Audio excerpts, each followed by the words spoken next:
So आता आपण बघूया घृद्रसी. तर घृद्रसीमध्ये काय होतं, जी घृद्रसी नाडी आहे तिच्यावर दाब पडल्यामुळे कटी प्रदेशपासून पायाच्या बोटांपर्यंत तीव्र शूल होते. आता त्याच्यामध्ये स्रोतस कोणते इन्व्हॉल्ड असतात, रक्तवह, मांसवह, मेदवह आणि प्राणवह. सो घृद्रसीमध्ये काय सांगितलं आहे की घृद्रसी नाडीवर दाब पडल्यामुळे कटी प्रदेशपासून बोटांपर्यंत तीव्र शूल असते. यालाच आपण म्हणतो घृद्रसी रोग. सो काय होतं, घृद्रसी नाडीवर दाब पडतोय, त्याच्यामुळे तुमच्या कटीपासून ते पायाच्या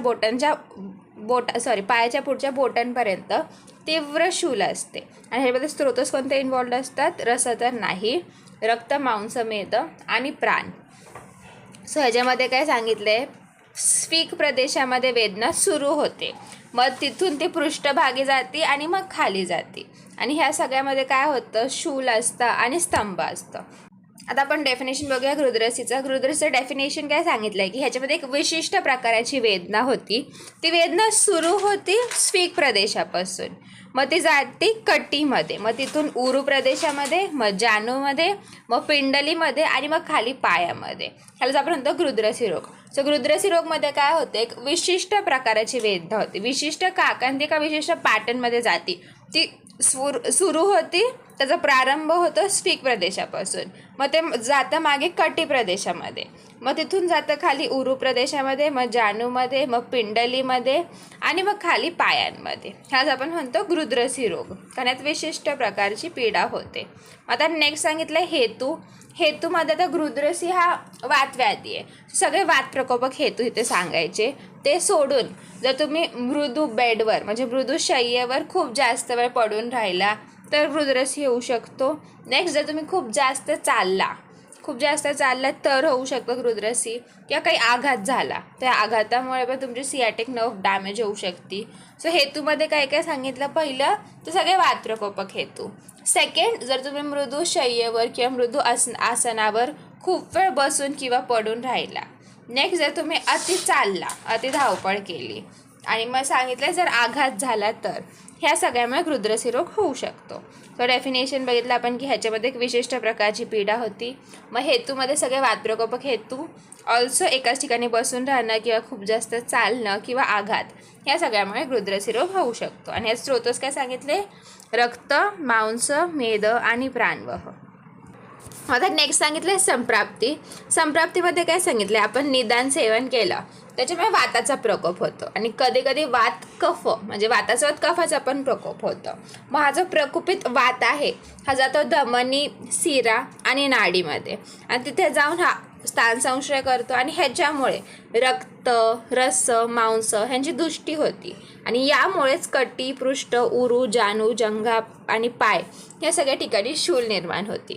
सो काय सांगितलं, निदान सेवन केलं त्याच्यामुळे वाताचा प्रकोप झाला. कधी कधी वातासोबत कफाचा पण प्रकोप होतो. आता हे जे प्रकोपित वात आहे हे धमनी, शिरा, नाडी या ठिकाणी जातं, आणि त्या वाताला आवरण निर्माण होतं, ते वात ब्लॉक होतं. ह्याच्यामुळेच रस, रक्त, मांस ह्यांची दुष्टी होती, आणि यामुळे कटी, पृष्ठ, उरू, जानू, जंगा आणि पाय ह्या सगळ्या ठिकाणी शूल होते, आणि ह्यालाच आपण म्हणतो घृद्रसी रोग. आता ह्यांचे संप्राप्ती घटक बघूया. त्याच्यामध्ये दोष कोणते सांगितलेत, एक वात ऑब्व्हियसली, आणि मग त्रिदोष असतं, पण कफ प्रधान त्रिदोष, म्हणजेच वातासोबत कधी कधी कफ येऊ शकतो. सो वात आणि कफ प्रधान त्रिदोष.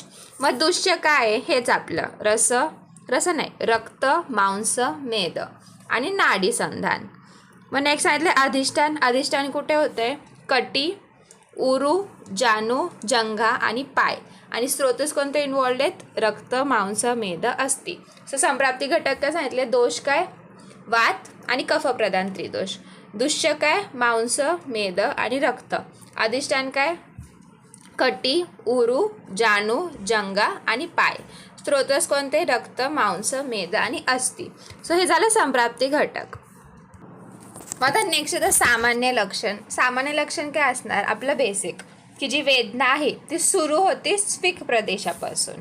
सो पहिलं लक्षण काय सांगायचं, की वेदना आहे पण सुरू कुठून होतीये. सो फर्स्ट लक्षण आपण सांगणार की वेदना स्फिक प्रदेशापासून सुरू होतीये. मग नेक्स्ट ती वेदना रेडिएट कशी होतीये, सो ती रेडिएट कशी होतीये अशी ती लाईन वाईज जातीये. कटी, मग पृष्ठ, मग उरू, मग जानू, मग जंगा आणि मग पाय. अशी तर that pain is radiating from कटी टू पृष्ठ टू उरू टू जानू टू जंगा आणि मग पाय. त्यानंतर पायांमध्ये स्तंभ आहे म्हणजे स्टिफनेस येत आहे. काय काय झालं, पहिलं तर पेन झालं, पहिलं तर पेन सुरू कुठे होतं आहे, मग ते पेन रेडिएट कसं होतं आहे. पेन सोडून अजून काय आहे, स्टिफनेस आहे पायामध्ये, सो स्तंभ आहे पायामध्ये. नेक्स्ट सांगितलं की सुई टोचल्याप्रमाणे वेदना होते. हे जे आपण सांगितलं की पेन होतं आहे ते पेनचं टाईप कसं सांगितलं आहे, सुई टोचल्याप्रमाणे वेदना होते. सो हे जे पेन सांगितलं आहे ते कसं असतं, हे सुई टोचल्याप्रमाणे पेन असतं. आता आपण हे तर सगळं बघितलं वातज गृध्रसी. जर वात कफज गृध्रसी असेल तर त्यात 3 मेन लक्षणं दिसतात. आता वातासोबत कफ पण आहे, सो तुम्हाला पेन तर होतच आहे, पण कफ म्हटलं आळस पण येणार आणि त्यात पेन अँड ऑल, त्यामुळे येणार तंद्रा. सो खूप जास्त तंद्रा येणार. नेक्स्ट तंद्रा आली आहे तर तुम्हाला सगळं जड जड वाटणार, त्याच्यामुळे तुम्हाला शरीर असं जड वाटणार. सो त्याच्यामुळे शरीरामध्ये गौरवता आणि काहीच चव नसणार तोंडाला, काही खायची इच्छा नसणार कारण कफ बिघडला आहे. सो वात कफज गृध्रसीमध्ये 3 लक्षणं दिसतात. जेव्हा वात कफज गृध्रसी होतं तेव्हा तंद्रा, मग शरीरामध्ये गौरवता आणि अरुची. सो सामान्य लक्षणं काय काय सांगितली, पहिलं तर पेन सुरू कुठून होतं आहे, मग रेडिएट कसं होतं आहे, मग ते कसं पेन आहे, सुई टोचल्यासारखे पेन आहे. मग नेक्स्ट सांगितलं आहे की हां पेनसोबत काय काय आहे, सुई टोचल्यासारखं पेन आहे आणि स्टिफनेस पण आहे पायांमध्ये. मग त्यानंतर जेव्हा वात कफज गृध्रसी असतं तेव्हा 3 स्पेसिफिक लक्षणं सांगायचे, तंद्रा, शरीरामध्ये गौरवता आणि अरुची. मग आता नेक्स्ट येतं भेद. गृध्रसीचे 2 टाईप्स पडतात. आत्तापर्यंत आपण जे बघितले त्या बेसिसवर जर थोडं लॉजिक वापरलं तर गृध्रसीचे 2 टाईप्स काय येतील, जे आपण मगाचपासून बोलते की कधी वात असतं कधी वातासोबत कफ असतं. सो गृध्रसीचे 2 टाईप्स काय येणार, वातज गृध्रसी, वात कफज गृध्रसी. आता वातज गृध्रसीमध्ये काय असतं, सुई टोचल्याप्रमाणे वेदना. आणि वातज गृध्रसीमध्ये बॉडीचं जे पोश्चर आहे ते थोडंसं कर्व्ड असतं, लेग्सचं टू बी स्पेसिफिक, लेग्सचं जे पोश्चर आहे ते थोडं कर्व्ड असतं. सो शरीरामध्ये थोडासा वाकडेपणा असतो आणि संधी आहे, जे आपल्या संधी आहेत बॉडीमध्ये, जे जॉईंट्स आहेत टू बी स्पेसिफिक कटी, उरू आणि जानुप्रदेशातले जे संधी आहेत त्यांच्यामध्ये स्तंभ आणि टिंगलिंग सेन्सेशन असतं, म्हणजे चिमचिमायन असतं. तर वातज गृध्रसीमध्ये काय काय सांगितलं, पहिलं तर सुई टोचल्याप्रमाणे वेदना होते. बॉडीचं जे पोश्चर आहे ते थोडंसं कर्व्ड असतं, बॉडी थोडीशी वाकडी असते आणि जॉईंट्समध्ये कटी, उरू आणि जानू या संधींमध्ये स्तंभ असतं, स्तब्धता असते, स्टिफनेस असतं आणि टिंगलिंग सेन्सेशन असतं. हे झालं वातज गृध्रसी. सो वातज गृध्रसीमध्ये काय होतं, सुई टोचल्याप्रमाणे वेदना होते, शरीराचा आकार थोडासा कर्व्ड असतो आणि संधींमध्ये स्टिफनेस असते आणि टिंगलिंग सेन्सेशन असतं. हे झालं वातज गृध्रसी. आता कफज गृध्रसीमध्ये काय होतं, कफजमध्ये मगाशी आपण सांगितलेलं, कफजमध्ये तंद्रा असते, शरीरामध्ये अतिगौरवता असते आणि अरुची असते. आता जर अरुची आहे म्हणजेच काय, अग्निमांद्य असणार. सो वात कफजमध्ये अग्निमांद्य दिसतं आणि कफ आहे, कफचं मेन काय असतं की अति लालस्राव निर्माण होतं, म्हणजेच एक्सेसिव्ह सलायव्हेशन होतं. सो वात कफजमध्ये काय काय सांगितलं, पहिलं तर आपले मेन तीन काय होते, तंद्रा, शरीरामध्ये गौरवता आणि अरुची. अरुची म्हटलं काय असणार, अग्निमांद्य. आणि कफय म्हटलं काय असणार, एक्सेसिव्ह सलायव्हेशन. सो मुखामध्ये अतिलालस्राव. सो 2 टाईप्स कळले, वातज, वात कफज. वातजमध्ये सुई टोचल्याप्रमाणे वेदना, बॉडी अशी वाकडी, संधींमध्ये स्तब्धता आणि टिंगलिंग सेन्सेशन. वात कफजमध्ये तंद्रा, शरीर गौरव, अरुची, अग्निमांद्य आणि अतिलालस्राव. आता नेक्स्ट येतं साध्यत्व. आता जे नॉर्मल गृध्रसी असतं ते असतं कृच्छ्रसाध्य. जर जीर्ण गृध्रसी झाला असेल म्हणजे गृध्रसीचा एक्स्ट्रीम स्टेज झाला असेल तर ऑब्व्हियसली असाध्य. आणि जे वात कफज गृध्रसी आहे ते गोड आहे. त्यात आपण किती बालिश लक्षणं सांगितलेले की तंद्रा, शरीर गौरव. सो जे वात कफज गृध्रसी आहे ते साध्य आहे. सो साध्यतामध्ये काय सांगायचं की बेसिक गृध्रसी असतं कृच्छ्रसाध्य. जर ह्याची जीर्ण अवस्था झाली, जर जीर्ण गृध्रसी झालं तर ते असतं असाध्य. आणि वात कफज गृध्रसी इज साध्य, कारण ह्यात एकदम बालिश गोष्टी असतात. सो वात कफज इज साध्य, गृध्रसी इज नॉर्मली कृच्छ्रसाध्य, आणि त्यातल्या त्यात जर जीर्ण अवस्था झाली असेल गृध्रसीची तर असाध्य. मग आता नेक्स्ट आपण बघूया चिकित्सा सिद्धांत काय सांगितलेत. चिकित्सा सिद्धांतमध्ये सांगितलं त्याचं गृध्रसी झालंय तर अनुवासन आणि निरुह बस्ती द्यायचा. बस्ती तर कन्फर्म द्यायचाच आहे कारण वातव्याधी आहे. सो पहिलं तर आपण म्हणणार अनुवासन आणि निरुह बस्ती द्यायचंय. नेक्स्ट आता इथे घोळ झालाय सगळा, सियाटिक नर्वमध्ये घोळ झालाय. सो आपण शिरावेद करणार. शिरावेद कुठं सांगितलंय, गुल्फ आणि कंडराच्या मध्ये शिरावेद करायचं. गुल्फ म्हणजे तुमचे काप्स आणि कंडरा इज पटेलर टेंडन, म्हणजेच हे जे आपलं जॉईंट आहे, नी जॉईंट आहे त्याच्या अँटिरियरली खाली थोडंसं तिथे पटेलर टेंडन असतं. सो या कंडरा आणि गुल्फच्या मध्ये आपण करतो शिरावेद. अजून सांगितलंय अग्निकर्म करायचा कंडरा आणि गुल्फच्या मध्ये. त्यानंतर सांगितलंय वमन करा, विरेचन करा आणि मग स्नेहबस्ती द्या. आणि स्नेहबस्ती कधी द्यायची, जेव्हा आमचं सगळं पचन झालंय, अग्निदीप्त झाली आहे, त्यानंतर स्नेहबस्ती द्यायची. तो चिकित्सा सिद्धांतमध्ये काय सांगितलंय, अनुवासन बस्ती, निरुह बस्ती, त्यानंतर कंडरा आणि गुल्फच्या मध्ये शिरावेद, कंडरा आणि गुल्फच्या मध्ये अग्निकर्म, मग वमन विरेचन, स्नेहबस्ती. पण स्नेहबस्ती द्यायच्या आधी मेक शुअर की आमचं पाचन झालंय आणि अग्निदीप्त झाली आहे. आता आपण श्लोक बघूया. अष्टांग हृदय निदानस्थानमध्ये काय श्लोक दिलाय, स्नेहनम स्वेदनम बस्तीही. स्नेहन स्वेदन तर ऑब्व्हियसली करावं लागणार. सो स्नेहनम स्वेदनम बस्तीही, स्नेहन स्वेदन करा, बस्ती द्या. त्यानंतर अग्निकर्म उपनाहनम, अग्निकर्म करायचं, ऑल्सो उपनाहन करायचं, म्हणजेच बँडेजिंग सारखं तिथं पॅक करून ठेवायचा पाय. शिरावेदम च कर्तव्यम, शिरावेद करायचं सांगितलेलं मगाशी. गृध्रस्याम वातनाशनम, मेन काय करायचं आहे गृध्रसीमध्ये, आपल्याला जो वात वाढलाय, जो वातामुळे गृध्रसी झालाय, त्या वाताचा नाश करायचा आहे. सो काय सांगितलं श्लोक, स्नेहनम स्वेदनम बस्तीही अग्निकर्म उपनाहनम शिरावेदम च कर्तव्यम गृध्रस्याम वातनाशनम. सो काय सांगितलं, गृध्रसीची चिकित्सा, पहिलं तर स्नेहन स्वेदन करा, मग बस्ती करा. सो स्नेहनम स्वेदनम बस्तीही. मग काय सांगितलं, अग्निकर्म करा, आणि तिथे थोडंसं जळेल ना, जळलं तिथं काहीतरी कवर करून ठेवायला लागेल आपल्याला. सो त्यावेळी आपण उपनाह करतो. सो अग्निकर्म उपनाहनम. मग शिरावेद सांगितलंय मेन. सो शिरावेदम च कर्तव्यम, आणि काय आहे मेन, काय करायचं आहे गृध्रसीमध्ये, जो वाढलेला वात आहे त्याला शांत करायचा, त्याचा नाश करायचा आहे. सो गृध्रस्याम वातनाशनम. सो काय झाला हा श्लोक, स्नेहनम स्वेदनम बस्तीही अग्निकर्म उपनाहनम शिरावेदम च कर्तव्यम गृध्रस्याम वातनाशनम. हा जरा अष्टांग हृदयाचा श्लोक. आता चरक चिकित्सामध्ये काय श्लोक सांगितलं तर बघू एकदा. इथे सांगितलंय स्नेहनम स्वेदनम समाश्रित्य. सो स्नेहन करायचं, स्वेदन करायचं. सो स्नेहनम स्वेदनम समाश्रित्य बस्तीनादेशकान, बस्तीन आदेशकान हितान. सो स्नेहन स्वेदन करायचं, त्यासोबतच बस्ती द्यायची, हा आदेश इज हितकारक. सो स्नेहम स्वेदम समाश्रित्य बस्तीन आदेशकान हितान गृध्रस्याः शमनं कुर्यात. गृध्रसीमध्ये शमन करायचं, संशोधस्य यथाविधी, त्यानंतर संशोधन करायचं जशी विधी आहे तशी. सो स्नेहम स्वेदम समाश्रित्य, वरती होतं स्नेहन आणि स्वेदन, इथं स्नेह आणि स्वेद सांगितलं, न नाही लावलंय. सो चरकमध्ये काय सांगितलंय, स्नेहम स्वेदम समाश्रित्य बस्तीन आदेशकान हितान गृध्रस्याः शमनं कुर्यात संशुद्धस्य यथाविधी. सो 2 श्लोक झाले. काय सांगितलंय पहिल्यामध्ये, स्नेहन स्वेदन बस्तीही अग्निकर्म उपनाहनम शिरावेदम च कर्तव्यम गृध्रस्याम वातनाशनम. मग चरकने काय सांगितलं, स्नेहम स्वेदम समाश्रित्य बस्तीन आदेशकान हितान गृध्रस्य शमनं कुर्यात संशुद्धस्य यथाविधी. सगळं लास्ट टाइम श्लोक्स बघून घेऊया. काय झाले 2 श्लोक आपले, स्नेहनम स्वेदनम बस्तीही अग्निकर्म उपनाहनम शिरावेदम च कर्तव्यम गृध्रस्याम वातनाशनम.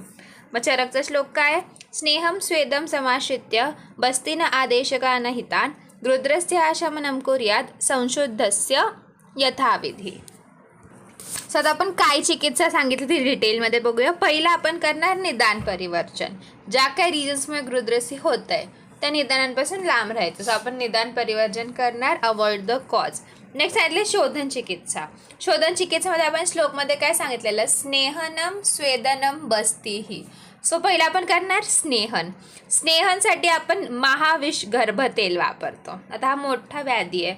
सो महाविष गर्भ तेल, विषाच्या गर्भामधून एकदम डेंजरस तेल काढले असं लक्षात ठेवायचं. सो विषारी सापाच्या ह्याच्यातून. सो विष गर्भ तेल, विषारी सापाच्या गर्भामधून एकदम डेंजरस तेल काढले. सो महाविष गर्भ तेल ह्यानी स्थानिक अभ्यंग करून घ्यायचं. सो जे आपण स्नेहन सांगितलंय म्हणजेच काय करायचं आपल्याला महाविष गर्भ तेलाने स्थानिक अभ्यंग करायचं. त्यानंतर आपण सांगितलं स्वेदन. स्वेदनसाठी वातहर द्रव्य घ्यायचे आणि त्यांनी स्वेदन करायचं. स्वेदनसाठी काय सांगितलंय, वातहर द्रव्याने स्वेदन करायचं. पण जर वात कफश गृध्रसी असेल तर आपल्याला कफ हँडल करायला लागेल. सो त्या केसमध्ये वृक्ष स्वेदन करायचं, लाईक वालुकाने स्वेद करायचं किंवा सैंधव लवणची पोटली बनवून स्वेदन करायचं.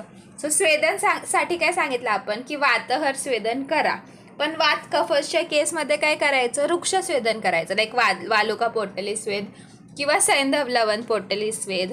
मग आता नेक्स्ट सांगितली बस्ती. बस्तीमध्ये अनुवासन बस्तीसाठी आपण सैंधवादी तेल वापरतो. सैंधवादी तेलाने अनुवासन बस्ती द्यायची. निरोह बस्तीसाठी आपण एरंड मुलाधिक वात वापरतो. त्यानंतर जर विबंध असेल तर विरेचन द्यायचं. सो शोधा चिकित्सेमध्ये काय सांगितलं, पहिलं स्नेहन. स्नेहनला स्थानिक अभ्यंग करतो आपण विथ महाविष गर्भ तेल. मग स्वेदनसाठी वातहर द्रव्यांनी स्वेदन करायचं. जर वात कफश गृध्रसी असेल तर त्या केसमध्ये वालुका स्वेद करायचं किंवा मग सैंधव लवण पोटली स्वेद करायचं, म्हणजेच वृक्ष स्वेद करायचं. त्यानंतर बस्तीसाठी अनुवासन बस्ती द्यायचं आहे तर काय करायचं, सैंधवादी तेल घ्या. जर निरोह बस्ती द्यायचं आहे तर एरंड मुलाधिक वात घ्या. आणि जर विबंध असेल तर विरेचन करायचं. मग शमन चिकित्सा, जे आपण वातव्याधीमध्ये शमन चिकित्सा देतो ना, सेम शमन चिकित्सा द्यायची इथे तुमचं काय हे गृध्रसीमध्ये. सो वातवादीमध्ये एकदा बघून घ्या, तरी पण इथे एकदम बेसिक काय देणार आपण हे बघूया. सो रासनादी गुग्गुळ, अग्नितुंडी वटी, समीरपन्न ग्रस, मग शंखभस्म, अश्वगंधा अरिष्ट, दशमूल अरिष्ट, एरंडमूल क्वात, एरंड स्नेह. पंचकर्मध्ये आपण देणार सैंधवादी तेल किंवा महाविष गर्भ तेलाने स्थानिक अभ्यंग आणि स्थानिक नाडी स्वेद किंवा पोटली स्वेदन. आणि मग नैमित्तिक व्यायाम करायचा. आता योगासन काय सांगितली आहे. आता गृध्रसी रोगामध्ये काय होतं, जी गृध्रसी नाडी आहे त्याच्यावर दाब पडतो, खूप जास्त दाब पडतो, ती कंप्रेस होती म्हणून शूल होतं. सो असं करायचं, असं आसन परफॉर्म करायचं ज्याने त्या नाडीवर दाब पडणार नाही. सो बेस्ट सांगितले शवासन आणि सुखासन. सो इथे बेस्ट सांगितले शवासन आणि सुखासन. त्यानंतर गृध्रसी नाडीवर हलक्या हाताने मर्दन करायचं, म्हणजेच मसाज करायचा. आणि मग कटी स्नान घ्यायचं उष्ण जलाने किंवा बाष्प स्नान घ्यायचं. आता नेक्स्ट आपण बघूया थोडासा मॉडर्न POV. त्यात आपण सियाटिका काय असते हे बघूया. इट इज कॅरेक्टराइज्ड बाय एकदम sharp shooting pain which runs down from back of the thigh. आता हे मूवमेंट केल्याने अजून इंटेन्सिफाय होतं. ह्यात काय होतं, this is mainly due to compression किंवा trauma of the sciatic nerve किंवा मग त्याची रूट्स. सो डेफिनेशनमध्ये काय सांगितलं आहे, ह्यात शार्प शूटिंग पेन असतं which runs down from the back of the thigh. आणि हे मूवमेंट केल्याने अजून इंटेन्सिफाय होतं. ह्यात मेन काय होतं, सियाटिक नर्व कंप्रेस होती किंवा त्याला ट्रॉमा बसतो सियाटिक नर्वला किंवा त्याच्या रूट्सला, त्यामुळे सियाटिका होतं. आता हे जे सियाटिक नर्व आहे ही बॉडीमधली सगळ्यात थिकेस्ट नर्व सांगितली आहे. आता कॉजेस ऑफ सियाटिका काय आहे, पहिलं तर in the vertebral canal. Vertebral कॅनलमध्ये काय असू शकतं, प्रोलॅप्स्ड डिस्क असेल तर ते डिस्क तुमच्या नर्ववर दाब देणार. नेक्स्ट जर वर्टिब्रल कॉलममध्ये काही ट्यूमर असेल तर दाब दिला जाणार. मग इन वर्टिब्रल फोरामेन जर नर्व रूटच्या ठिकाणी ट्यूमर झाला किंवा स्पॉन्डिलोलिथेसिस झालं ह्याच्यामुळे तुमची नर्व कंप्रेस होऊ शकते. मग इन द पेल्विस जर काही ॲप्सेस बनला त्या ॲप्सेसमुळे नर्व कंप्रेस होईल. हिपमध्ये डिसीज असेल किंवा प्रोस्टेट किंवा फिमेल जेनेटल ट्रॅक्टमध्ये इन्फेक्शन झालं किंवा काही ट्यूमर असेल तर ट्यूमरमुळे कम्प्रेशन होणार नर्व्सचं. Next in the thigh and the buttock, इथे सांगितलं फायब्रोसायटस झालं किंवा फायब्रोमा झालं, हिप जॉईंट डिसीज झालं, या सगळ्यामुळे तुमची सियाटिक नर्व डॅमेज होऊ शकते.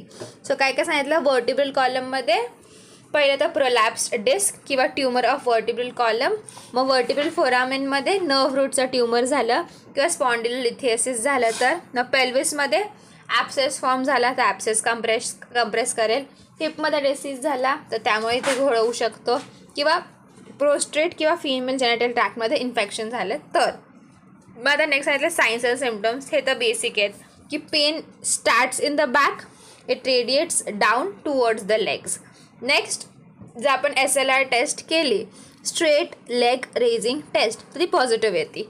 मग नेक्स्ट सांगितलं आहे लॅस्ग्यूस साईन. लॅस्ग्यूस साईन काय असतं की पाय सरळ ठेवायचा, सुपान पोझिशनमध्ये झोपायला लावायचं, पाय सरळ ठेवायचा आणि पाय वर घ्यायला लावायचा हळूहळू.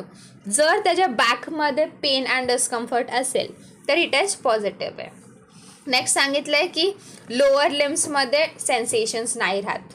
ऑल्सो नी जर्क आणि अँकल जर्क कामातून जातात, जर्क्सच नसतात, आयदर कमी किंवा मग नसतातच. सो सायन्स अँड सिम्पटम्समध्ये काय, पहिलं तर पेन जे आहे ते पाठीमागे सुरू होतं आणि थाईजमधून खाली जातं.